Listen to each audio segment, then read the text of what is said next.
Hello everyone, it's Seth, probably better known as Saffron Olive, and it's time for one of my favorite videos every time a new Seth comes out. Today I'm joined by Tomer. How's it going today, Tomer?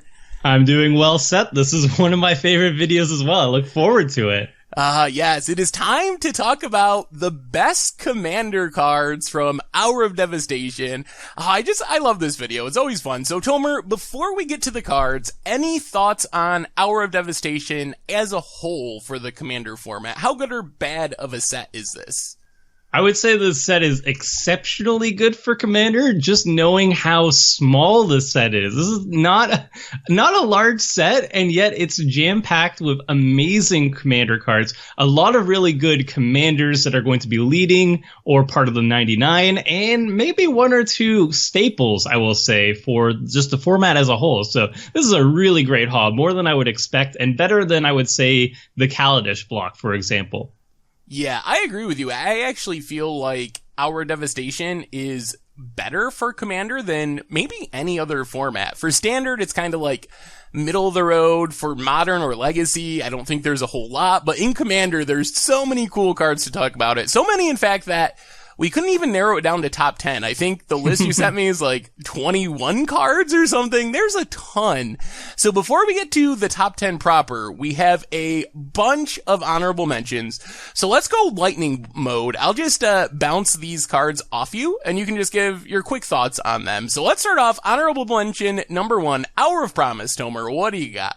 So Hour of Promise is going to see a lot of play. It's, I wouldn't say it's a staple in green decks, but it is basically pay 1 more mana for Explosive Vegetation. But instead of putting 2 basic lands into the battlefield, you get to search any land. So in Commander, this is amazing because we have so many non-basic lands that are powerhouses. Cabal Coffers, Dark Depths, Gaia's Cradle. So many good utility lands that you're going to be grabbing off this. Bonkers. It's really good. Up next, Nicol Bolas, God Pharaoh, the new 7-mana Planeswalker. Where's this one fit? I personally prefer the original Nicol Bolas. However, this one is actually quite good as well. It starts at 7 loyalty, so it's hard to kill or harder to kill. And its +1 ability, each opponent exiling 2 cards from his or her hand, is very potent. And it just has a bunch of good abilities on it. I don't think it's one of the best Planeswalkers, but it is definitely worthy of a God Pharaoh.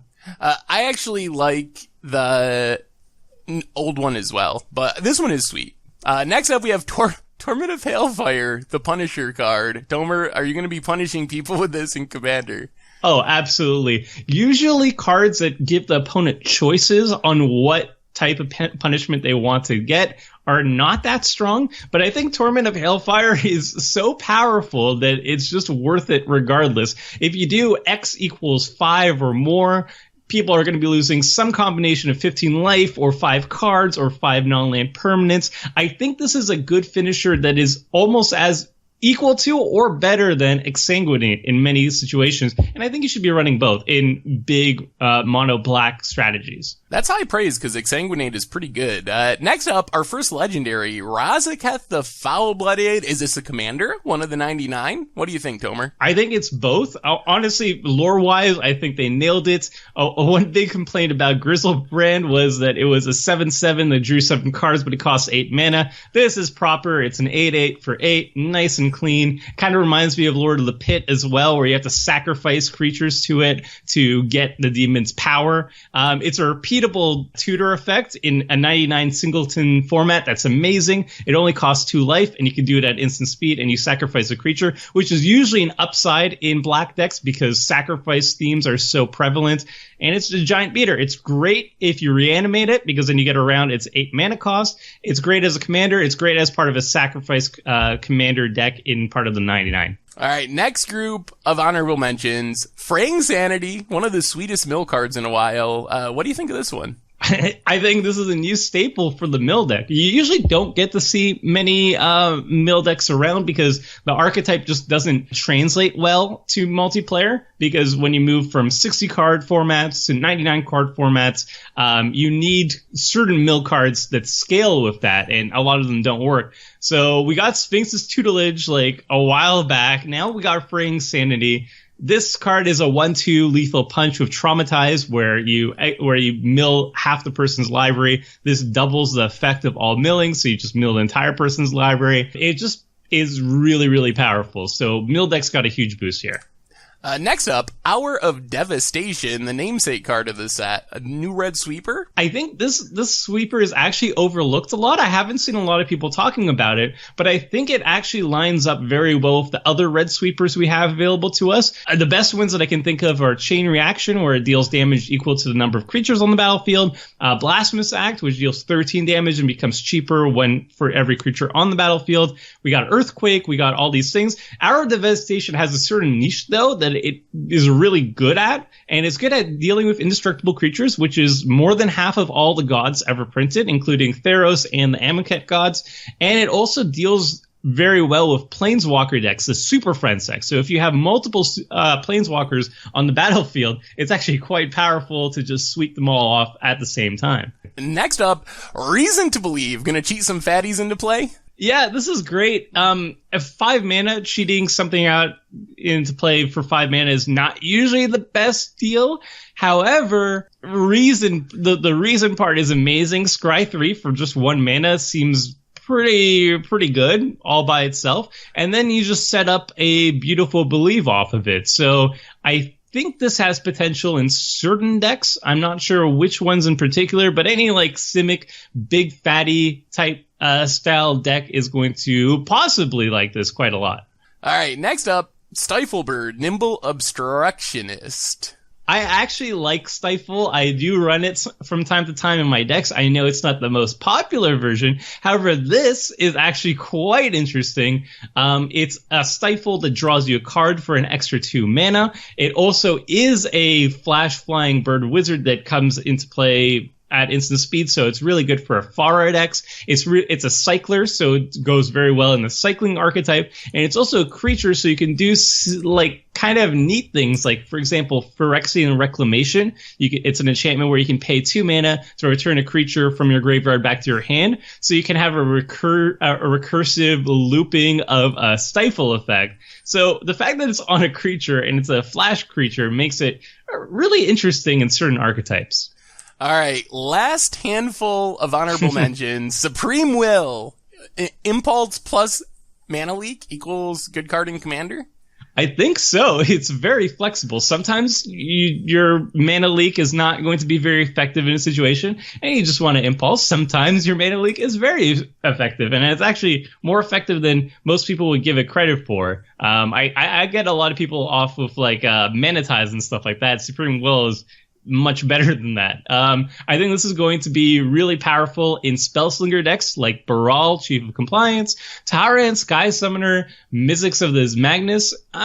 Just a bunch. It's a flexible counter and a flexible way of getting cards off of digging into your library. And it's not the best at either, but it's so flexible that it's worth paying extra mana for. All right, next we have Giroux with Eyes Wide Open, our second legendary. So Commander or just a Planeswalker tutor in the 99 of a Super Friends deck? I think this has more potential in part of the 99. If you just go as Super Friends as mono white, or you're running a couple of Planeswalkers, maybe 3 or 4 under a Jero deck, that could work too. But I think this is going to be best in a Super Friends deck. We have another card that does that called the Gatewatch. Jero is more interesting because he's a creature, so you can blink him, bounce him, reanimate him, and keep getting that trigger off and tutoring more Planeswalkers. And he also softens the blows against your Planeswalkers as well. So token strategies that are trying to go wide across your blockers, he helps stop that. Last honorable mention, and one of my favorite cards from the entire set, Humility's back. Overwhelming Splendor. What about this one, Tomer?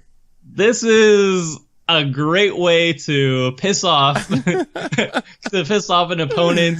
You just pay 8 mana to humiliate them, plus like dampening matrix, like a souped up dampening matrix on them. It's too expensive for most decks to be considering. However, this is an all-star in the curse deck, a very janky archetype that most people probably don't realize exists, but it does. You could cheat it into play with Bitterheart Rich, which when it dies, you can just search your library for a curse card and put it into play, so you can cheat it out that way. Academy Rector obviously does the same thing, except for all enchantments. An Enchantress deck might want this as a top end. So it's actually quite good. And I just can't wait for the look on somebody's face when I cast it targeting them.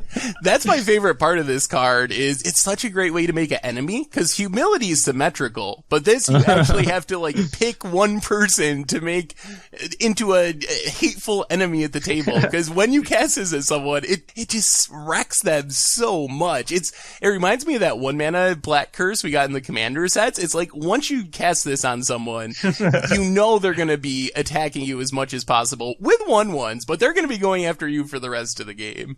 Yeah, there's two outcomes. Either the creature deck that you curse the person with loses because they can't deal with the humility, or they remove the curse and then they're gunning for you for the rest of the game and probably the games afterwards too. Yeah, you don't forget an Overwhelming Splendor. If that happened on Commander Clash, it would be a couple of weeks before I forgave that person and moved on. You know it's going to happen immediately. Moving on to our actual top 10, coming in at number 10 on our list, Abandoned Sarcophagus. I know you love the cycling archetype, Tomer. Is this just another part of the mythical cycling deck you love so much? I mean, yes. So I wanted to just reiterate to people watching or listening that the ranking scheme for me, the top 10, is just my personal favorite cards of the list. It's not the ones that I think are going to be the most powerful or the biggest staple. These are just things that I'm personally most hyped for. So Abandoned Sarcophagus probably goes under the radar for a lot of people, but this is one of the best cards you can have for the cycling archetype, specifically the Spellslinger cycling archetype, which is my favorite variant of the archetype. There's just a lot of powerful non-creature cyclers that you can cycle into. So Cast Out is one example of it. There's Forsake the Worldly. Just like these really powerful cards that are good if you cycle them, good if you cast them. And in a deck filled with those, Abandoned Sarcophagus is basically Yawgmoth's Will. You can cycle them and then they're in the graveyard, and then you can just play them all at your leisure. With Abandoned Sarcophagus. So this is fantastic. This is an instant staple for certain cycling decks. I really love what it does with some of the really expensive old cyclers, like Decree of Pain, the Decree cycle in general, but the ability to cycle cards like that early, you're often like in this weird position where you're like, I know eventually I want to really cast this because it's super powerful, but it's like 8 mana, 9 mana, and that's a long ways away. But if you know you have Abandoned Sarcophagus in your deck, you're kind of free to cycle or loot away or discard those type of cards in the early game and know that in the late game you still have access to them. So I think that's a really sweet upside with some of the really expensive cyclers. And it's also just good, like just censoring people from your graveyard and stuff. It's a little obvious, but there's so many like sweet things that you can have in your graveyard. And I mean, Yawgmoth's Will is really powerful, and even limiting Yawgmoth's Will to just cyclers still seems like a pretty interesting card for certain decks. Yeah, and also keep in mind, Yawgmoth's Will is insanely strong, but it's only until end of turn as well. Abandoned Sarcophagus, you can start casting spells from your graveyard at your leisure, whatever turn and whenever you want. So this is actually going to be very surprising and catch people off guard when you have a full stack of cyclers in your graveyard. People are not going to keep track of the fact that you have a Censor there, that you have a Forsake the Worldly there, that you have a Sylvan Reclamation there. This is going to be really fun. Another reason to make sure you always have graveyard hate. Exactly. A lesson we learn every other week on Commander Clash. And promptly forget. Yeah. Moving on, number 9 on our list. Oh, I love this card. Ramunap Excavator, the new Crucible of Worlds on a stick. So what do you think about this one, Tomer? So obviously, Crucible Worlds, we're waiting for a reprint, and we haven't gotten it yet, but we have a new version. It's a green creature, and in decks that want Crucible Worlds, that can play Ramunap Excavator in green, this is actually superior because green has a lot of ways to tutor up creatures, not that many ways of tutoring up artifacts. We have Green Sun Zenith, we have Survival of the Fittest, we have a bunch of staples to grab this Naga Cleric and put it on the battlefield. And the two decks that love Crucible of Worlds the most happen to be green as well. Titania, Protector of Argoth, and the Gitrog monster are both decks that are basically exemplify the idea of putting lands in your graveyard for value. So this is a new instant staple for both of them, and it's actually better than Crucible Worlds for both of those two decks, even though you're going to be wanting to run both anyway. Yeah, and I also like that it will likely be a budget Crucible of Worlds. Like, it is very restrictive in the sense that you can't just play it in any deck like you can Crucible, but it's going to be way cheaper because Crucible is super expensive, and there's not really a good substitute, or there hadn't been until we got Ramunap Excavator, a good substitute for the effect. So it's nice that if you are trying to build on a budget, you do have a way to do that. Plus, even though it's a creature, which means it's going to die more often, green has Eternal Witnesses and tons of ways to get things back from the graveyard, so you still have ways to really, I guess, kind of build around the effect, because you should be able to tutor it up, like you said, and you should be able to get it back from the graveyard when it dies and really kind of build around it. Moving on, number 8 on our list, we have another legendary, Neheb the Eternal, and for me, this is one of the most confusing cards in the set. Like, it reads very powerful, and it seems like you should be able to do something really crazy with it, but I haven't figured out what that crazy thing is yet. So what do you think about this one, Tomer? Well, I've played a lot of red burn decks, and my mind went crazy when I got to read Neheb the Eternal and just think of the possibilities here. I think this is a great new commander for mono red, and also great as part of the 99 in multiple archetypes. So let's start off just for Neheb by himself as a commander. We have lots of burn cards. Red is really good at this, to do damage to all your opponents for very little mana investment. For example, we have Pyrohemia. It's an enchantment that if you pay 1 red mana, it deals 1 damage to each creature and each player. Luckily, Neheb has a 6 toughness, so you can potentially burn people for 5 each turn, and then Neheb's going to give you back triple that. So you get 15 mana for a 5 mana investment. You're up 10 mana, and you've already dealt that other 5 damage to each opponent. And then you can use that mana to do whatever you want. Comet Storms. Do you want to do a Chandra's Ignition? Maybe you take that 15 mana, you do a Wheel of Fortune, get a new hand, and then cast all those spells as well, because it's just a crazy amount of ramp. And also there's even infinite potential with him too. There's an enchantment called Aggravated Assault. It pay 5 mana to basically take an extra combat step after your current main phase. So if you deal 5 damage, at least 5 damage in a combat step, Neheb then gives you 5 or more mana. You pay that mana into Aggravated Assault, and you do it again and again and again until all your opponents are dead. All right, well, moving on to number 6 on our list, another legend, Unesh Criosphinx Sovereign. Tomer, is this the new Sphinx commander or just part of the 99? What do you think about this one? I think it absolutely has to be the commander. There's so many good abilities. Like, it's on it, unfortunately, and I gripe about this, and I know people are going to expect me to gripe about this.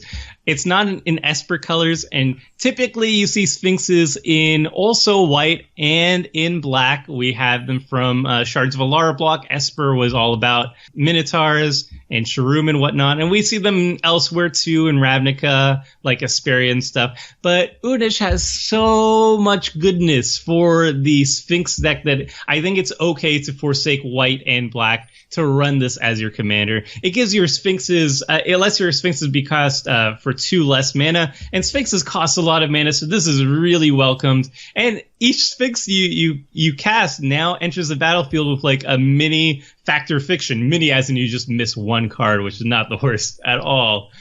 Sphinx of Athun is one of the best Sphinxes and one of the best top ends for like a blue control type deck, and Unesh just basically turns all your Sphinxes into Factor Fiction or into Sphinxes of Uthun. So that's insane. So I've played Sphinx of Ithune just as a standalone card in a non-Sphinx deck. Can you imagine that with Unesh as well? Like, can you just play this in a, like, more controlling blue whatever deck as a Factor Fiction on a flying body? Or maybe if you just have a couple of other Sphinxes, or do you really need to try to take advantage of the cost reduction and be tribal themed? No, I think it's pretty solid all on its own, because there's a lot of decks that can take advantage of its enter the battlefield effect. Brago, Rune of the Hidden Realm, and I'm sure there's plenty of others as well.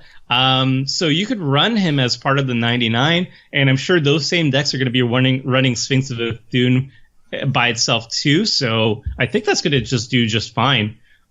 But in my head, just like the best ultimate thing is him being the commander, him in play. You have a Panharmonicon, and maybe you have a Strionic Resonator, and then you cast Sphinx of Ithune, and you Factor Fiction once, then you Panharmonicon trigger, you Factor Fiction again, and then you Strionic Resonator, and you Factor Fiction again, and then you can concede because you won the game.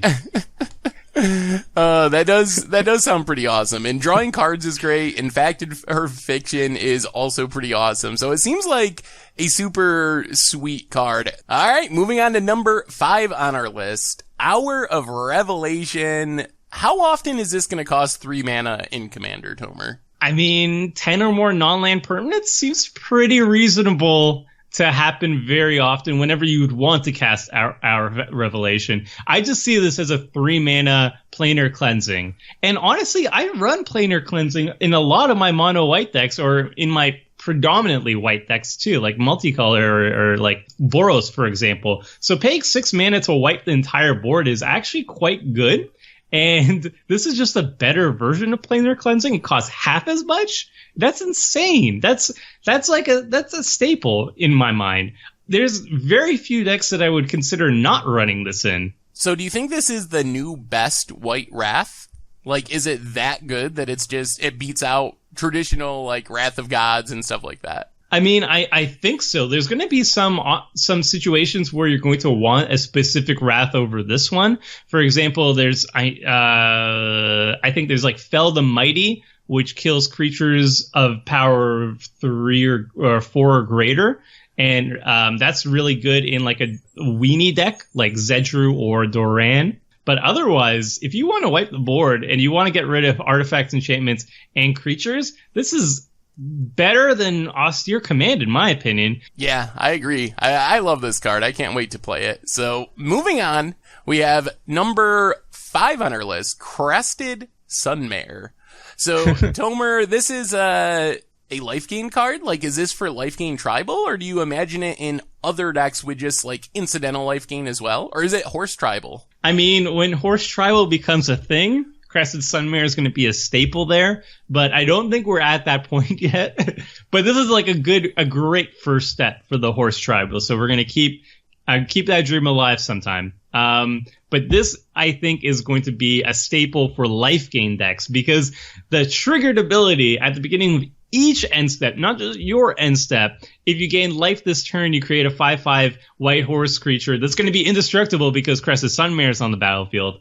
That's insane. The only card that does something similar to this is an enchantment called Angelic Accord, and it does the same thing. If you gain life, then you put a 4/4 angel flying creature into battlefield. It doesn't have indestructible, but you have to gain 4 life each turn to get that trigger. This one, you just have to gain any life. So a Soul Warden just is going to be enough to trigger this ability. So Soul Warden is going to be the MVP with the Crested Sunmare. It's going to be pretty gross. It's really trivial for a life gain deck to gain 1 life every single turn. I think this card is going to be most absurd, however, with Aloro Ageless Ascetic, because then you're in a life gain deck that has access to blue clone effects. So imagine cloning Crested Sunmare. Suddenly, both your Crested Sunmares have indestructible, so they're going to be really hard to get rid of. And then each time you gain life, you're making 2 5/5 white horse tokens that are also indestructible. And Aloro just gains you life to trigger it, too. Like, not every turn, but it does trigger on your turn just sitting in your command zone. So, yeah, it seems really insane there, and the cloning thing is a really neat trick. Let's move on to the Parade of Gods. We have a lot of gods near the top of our list, starting off with the Scorpion God, the red-black god. So, Tomer, what do you think about this one? So earlier we got in Amaket, we got the first real commander that dealt with -1/-1 counters, Hapatra, Vizier of Poisons, and she's black-green, and she was amazing. People love her. I love her. She's incredibly popular, and she kind of brought a resurgence of -1/-1 counters matter that we just never had a home for before, specifically Lorwyn cards and new Phyrexia cards, things that deal with Wither, deal with Infect. Love Hapatra and her -1/-1 synergies. And now we have the Scorpion God that deals with just the black-red side. So suddenly you swap the green for the red, and you get card draw of all things, which is amazing. So all the cards that work really well in Hapatra that are in black work really well in the Scorpion God. Blowfly Infestation will have a crazy combo fit. Crumbling Ashes, Necroskitter, all these cards that worked really well with Hapatra work really well here. And now you also have access to some red cards that Hapatra didn't have access to. So for example, there's Kulrath Knight, which is an uncommon flying Wither. Creatures your opponents control with counters on them can't attack or block, so it's a pacifism effect that is amazing with the Scorpion God because you can just pay 3 mana to pacifism anybody. It's amazing card draw. It works really well with Phyrexian Engine and all the good stuff. So I think this is an amazing command. So this kind of goes for all the gods, but how big of a deal is the ability to bounce it back to your hand instead of going to the command zone? I think that's also amazing because the Scorpion God is so much a build around me card. It's going to really hurt if he just gets hated out of the game. So that's the biggest problem with Hapatra, Vizier of Poisons, actually. She starts really cheap at 2 mana, and that's the best thing she has going for her because you can actually cast her once, twice, 3 times. If the Scorpion God started at 5 mana and didn't have the ability to return back to your hand, you would have to build a deck around him because his mechanic is so build around me. But if he gets hated out, gets killed once, twice, 3 times, you're basically locked out of the synergies of your deck. So the fact that Scorpion God is always going to return to your hand and is always going to cast the same amount each time is fantastic. And also remember that it says whenever a creature dies with a -1/-1 counter on it. So you could put a -1 counter on the Scorpion God, he dies, and you draw a card off it, which is really cute. Well, let's move on to number 3, and our next god, the blue-black god, the Scarab God. So, Tomer, what do you think about this one? I think, Gisa and Geralt, Gisa and G&G. They're from Shadows over Innistrad. I don't know how to say their name. I'm really sorry. I think they have some serious competition here. The Scarab God is just really, really effective for a zombie tribal as either a commander or as part of the 99. Both are really good.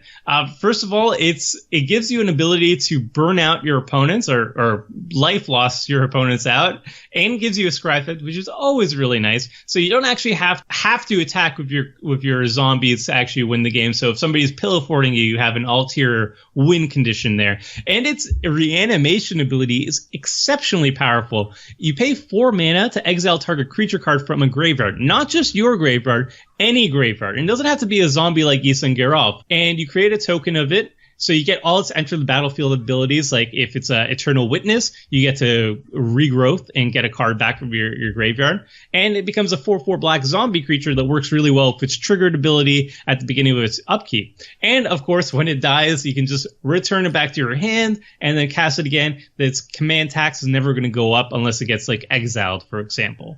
So it's just a really, really powerful package. I would say it's the best blue-black zombie tribal commander that you can pick if you do not care about playing a combo deck from your command zone. The other thing I like about this card is I don't really think it's limited to zombies. The ability to reanimate is just so strong. I could definitely picture just playing this as a blue-black commander with some reanimation spells, good removal spells, kind of a blue-black control style deck, because that reanimation ability is so good and it's so consistent. It's so easy to get up to 9 mana. And if you get up to 9 mana, because you can keep bouncing it back to your hand, even if you got to cast this every turn, you can immediately reanimate something, and there's so many good enter the battlefield abilities in Commander that you're getting Terastodons and Eternal Witnesses and things that are doing something when they enter the battlefield. And even just making a 4/4 for 4 isn't that bad. Like, it's a reasonable body. It's not like you're getting a 1/1 copy of it or something. So I think it's very strong, even discounting the zombie ability. And it does feed itself because the tokens are zombies. So even if you're not built around playing a ton of zombies, you still will eventually kind of build your own Thassa, God of the Sea, where you're scrying one each turn because of the tokens you make with it. So this is my favorite god, personally. That's a great point, actually. Even if you're not playing tribal zombies, you can just, and there's no real good creatures that you can get from somebody's graveyard. End of turn, before the beginning of your turn, you could just like eternalize a Birds of Paradise, for example, turn it into a zombie, and then at the beginning of your turn, you get to at least scry one and ping each opponent. And then you have a creature, so it could be even a surprise blocker, too. Yeah, I like that you can do it at instant speed. The actual Eternalized cards from the set are restricted to sorcery speed, but this gives you a lot of potential of leaving up your mana, leaving up your counter spells or removal spells, and then at the end of the person's turn before your turn, you can spend that mana to Eternalize if your opponent doesn't Cyclonic Rift you or do something horrible that you have to deal with. Well, let's move on. Number 2 on our list. It's another god, the Locust God. So, Tomer, is this your favorite of the gods in the set? Guilty as charged. The Locust God is just so easy to break. This is a combo crazy god. The most obvious thing that I can think of with the Locust God is the Locust God plus Skull Clamp. You make a 1/1 insect creature whenever, and then you Skull Clamp it. Pay 1 mana, Skull Clamp it, and you draw 2 cards, which makes 2 more 1/1 tokens that you could again clamp again. You can obviously go infinite if you add Ashnod's Altar, sacrifice a creature, pay 2, add 2 mana to your mana pool. So you're going up 1 creature and then up 1 mana with the Skull Clamp Ashnod's Altar combo. So it's pretty impressive as a god. It works really well with just drawing a bunch of cards, which is one of my favorite things. And it works very well with wheel effects. So you can't really go wrong with it. You could either draw a bunch of cards with stuff like Pull from Tomorrow, or you could do something like Mind Moil, or you could do like Windfall effects, and you're going to make a bunch of tokens, and then you're just going to crush everybody because you have like 50 tokens that are flying. Maybe the scariest thing about this god is a lot of infinite token combos are awkward because you have to wait until your next turn. You have to do it at sorcery speed. They have summoning sickness, but the Locust God is way scarier than that since all the tokens have haste. So if you do go infinite, you don't have to let your opponent untap an Hour of Devastation you or whatever, Wrath of God you. You don't have that risk. If you go infinite, you just win the game that turn by attacking with all of your tokens, which makes this card even more scary than it probably looks at first glance. What do you think about the activated ability, the pay 4 to loot? Like, is that just like a nice upside in the late game? Is that ability even really good? Or is it just kind of whatever? I think it's welcomed. I mean, it's definitely not as good as the 4 mana activated ability of the Scarab God, for example, or even the Scorpion God. But it's just good. I mean, you get to loot. Looting's those great. And then you make a token at the same time because you drew a card. So it's not bad. You can make a chump blocker while looting. You can set up like any reanimation abilities with the Locust God too. Not bad. Not bad at all. Well, let's move on to number 1 on our list. And I love this card. I got to spoil this card. Solemnity. Tomer, what do you think about Solemnity in Commander? Oh my goodness. This card is going, it's definitely the most hyped up card in the entire set, and for good reason. There's just so many, it's not only a really good hate card. Like if somebody is playing Hapatra or the Scorpion God where they're dealing with -1 counters, or if somebody's playing an Atraxa deck that is +1/+1, or any sort of +1/+1, -1 type shenanigans, or Infect, for example. This shuts down Infect very well. This is a very potent hate card that you don't even need to build around. If your play group has certain play styles or decks that you want to better combat. So Solemnity is an amazing hate card, for one, but it's also just outright broken if you build around it. So you can counter all the spells with Decree of Silence, which it's an enchantment that says when an opponent plays a spell, you counter that spell, and you put a depletion counter on Decree of Silence, and if there's 3 or more depletion counters on it, you sacrifice it. So it should only be able to counter 3 spells before it goes to the graveyard. However, because you can't put a counter on it, you can just counter all the spells. It essentially just locks down the board indefinitely, unless you have some sort of answer to it. Then there's also the Ice Age cards that have cumulative upkeep. Basically, whatever cumulative upkeep says is you put an age counter on it, and then you pay. And then if you can't pay for all the age counters, then you have to sacrifice it. Obviously, if you can't put counters on it, then the cards become very broken. Like Glacial Chasm says you can't attack, and all damage dealt to you is reduced to 0, so you can't take damage. Mystic Remora is my absolute favorite. You draw, if an opponent plays a non-creature spell, you draw a card unless they pay 4 mana. And the downside is you have to pay 1, then 2, then 3, then 4, then 5 mana each turn to keep it around. But if Solemnity says, nope, you don't have to pay any mana. Don't worry about it. I love Solemnity too. There's just so many janky combos, and some of them seem really strong. I guess the good news is, like, Decree of Silence is a lot of mana, so there's a little bit of a natural, barrier to doing it, because that's a really scary combo. Getting around everything is countered combo is pretty difficult. I can't think of too many cards that actually deal with that situation unless they're already on the battlefield. So I think that it's going to be very interesting. My main question is, how much can you build around a non-commander? Like, can you build Solemnity.deck even though it's just one of the 99? You could, but it's very dangerous. For example, there's more than enough tutors available to make sure Solemnity is always showing up. If you put it in like a Daxos deck, for example, you have access to black, so you have all the black tutor effects, Vampiric Tutor, Imperial Seal, Demonic Tutor, Diabolic Tutor, and on and on and on. So getting that into the battlefield is not an issue. White is also really good at getting enchantments too. Academy Rector puts it directly into play. Enlightened Tutor grabs it. Idyllic Tutor grabs it. So there's a lot of ways to actually grab it. The problem is that if it gets exiled, you're running out of options to get it back. So building in a deck entirely around Solemnity when one of the most popular removal spells in white is Return to Dust is probably asking for trouble. It's